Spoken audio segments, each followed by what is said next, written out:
Hi friends, welcome to one C recipes and vlogs. எல்லாரும் எப்படி இருக்கீங்க? எல்லாரும் நல்லா இருக்கீங்கன்னு நினைக்கிறேன். இன்னைக்கு நம்மளோட சேனல்ல ரொம்பவே சூப்பரான டேஸ்டியான செட்டிநாடு மீன் வறுவல் எப்படி செய்யறதுன்னு பார்க்க போறோம். டபுள் டைம் மசாலா கோட்டிங் கொடுத்த ஒரு சூப்பரான மீன் வறுவல் செய்ய போறோம். அதுக்கு முன்னாடி நம்ம சேனலை இன்னும் நீங்க Subscribe பண்ணல அப்படினா Subscribe பண்ணிக்கங்க. கூடவே பெல் ஐகானையும் கிளிக் பண்ணிக்கங்க. இப்போ அந்த ரெசிபி பண்ண ஸ்டார்ட் பண்ணிடலாம். கடையிலே மீனை நல்லா க்ளீன் பண்ணி வாங்கிட்டு வந்துட்டோம். 2 கரிமீன் வாங்கிட்டு வந்திருக்கோம். இந்த மீன் பேர் கரிமீன் அப்படின்னு சொன்னாங்க. இப்போ அந்த கரிமீனை ஷார்ப் இல்லாத கத்தி வச்சு நல்லா அந்த செதில் இருக்கிற இடத்துல நல்லா தேய்ச்சி விட்டுட்டு 2 தடவை நார்மல் தண்ணியில் கழுவி எடுத்துக்கோங்க. இப்போது ஒரு பவுலில் மஞ்சள் தூள் 1/2 டீஸ்பூன், 1/2 டீஸ்பூன் காரத்துக்கான மிளகாய்த்தூள், 1 டீஸ்பூன் காஷ்மீரி மிளகாய்த்தூள், 2 டீஸ்பூன் மல்லித்தூள், கூடவே ஒரு பாதி லெமனோட ஜூஸ், கொஞ்சம் சால்ட், அடுத்து கொஞ்சம் ஆயில் ஆட் பண்ணி நல்லா மிக்ஸ் பண்ணணும். ஃபஸ்ட்டு இதை எல்லாத்தையும் ட்ரையாக மிக்ஸ் பண்ணிக்கோங்க. அடுத்து ஆயில் ஆட் பண்ணி மிக்ஸ் பண்ணணும். தண்ணி கொஞ்சம் கூட சேர்க்கக்கூடாது. ஒரு 2 டீஸ்பூன் அளவு ஆயில் ஆட் பண்ணியிருக்கேன். ஆயில் ஆட் பண்ணிவிட்டு அந்த மசாலா எல்லாத்தையும் நல்லா மிக்ஸ் பண்ணிடலாம். இப்போ இந்த மசாலாவை நம்ம க்ளீன் பண்ணி வச்சுருக்கிற மீனில் நல்லா தடவிட்டு ஒரு ஏர்டைட் பாக்ஸில் வச்சு ஃப்ரிட்ஜில் வச்சுருங்க. ஓவர் நைட் ஃபுல்லாக இந்த மசாலாவில் அந்த மீன் ஊறியே இருக்கட்டும். மறுநாள் ஃப்ரெஷ்ஷான மசாலா ரெடி பண்ணி அதை ஃப்ரை பண்ணி எடுக்கணும். இப்போது அந்த ஃப்ரெஷ் மசாலா ரெடி பண்ணுறதுக்காக ஒரு பேனில் 1 டீஸ்பூன் அளவு கடுகு, 1 டீஸ்பூன் அளவு உளுந்து,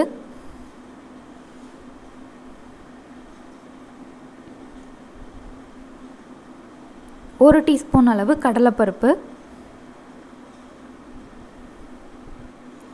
ஒவ்வொரு இன்க்ரீடியண்ட் ஆட் பண்ணுறப்பையும் லைட்டாக ஃப்ரை பண்ணிக்கோங்க. அடுத்து மிளகு 1 டீஸ்பூன், மிளகாய் வத்தல் 3,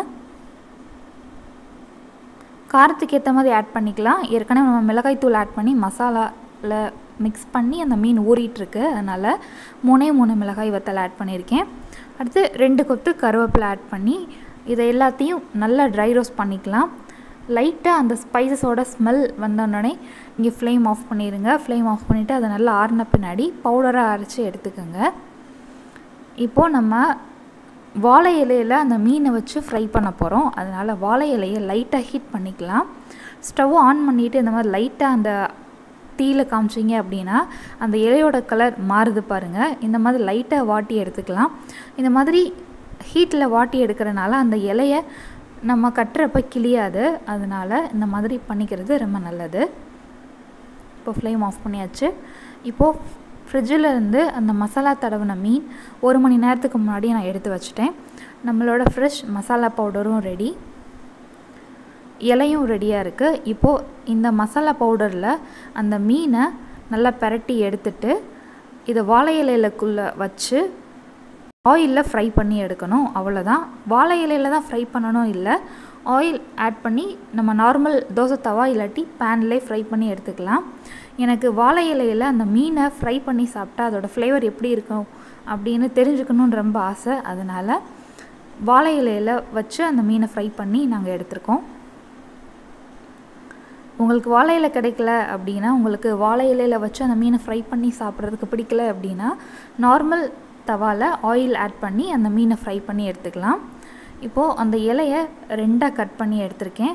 அதுக்குள்ளே அந்த மீனை வச்சு ஒரு கயிறு வச்சு கட்டிக்கலாம்.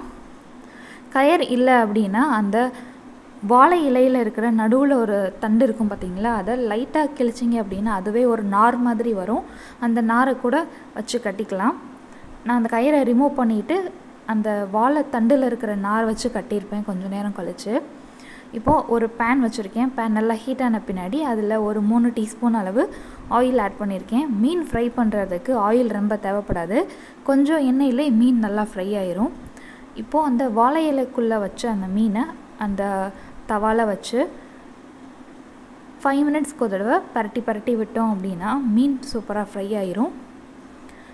இப்போ பார்த்தீங்க அப்படின்னா அந்த கயிறை ரிமூவ் பண்ணிவிட்டு அந்த வாழை இலையில் இருக்கிற நாரை வச்சு தான் கட்டியிருக்கேன். நீங்கள் லைட்டாக அந்த இலையை ஓப்பன் பண்ணி பார்த்தீங்கன்னா தெரியும் அந்த மசாலா எல்லாம் நல்லா ரோஸ்ட் ஆகிருக்கான்ட்டு. அந்த மசாலா எல்லாம் ரோஸ்ட் ஆகிடுச்சு அப்படின்னா மீனும் நல்லா வெந்துருச்சுன்னு அர்த்தம். அந்த டைமில் ஃப்ளேம் ஆஃப் பண்ணிவிட்டு எடுத்துருங்க. பாருங்கள், நம்மளோட சுவையான செட்டிநாடு மீன் வறுவல் சூப்பராக ரெடி ஆயிடுச்சு. இந்த ரெசிபி கண்டிப்பாக உங்கள் வீட்டில் ட்ரை பண்ணி பாருங்கள். எந்த வகை மீனுக்கும் இந்த மசாலா யூஸ் பண்ணி பண்ணால் ரொம்ப நல்லா இருக்கும். மீன் நல்லா வெந்து சாஃப்டாக இருந்தது, மசாலாவும் சூப்பராக இருந்தது. இந்த வீடியோ பிடிச்சிருந்துச்சு அப்படின்னா அந்த வீடியோக்கு ஒரு லைக் கொடுங்க. தேங்க்யூ ஃபார் வாட்சிங். Have a great day.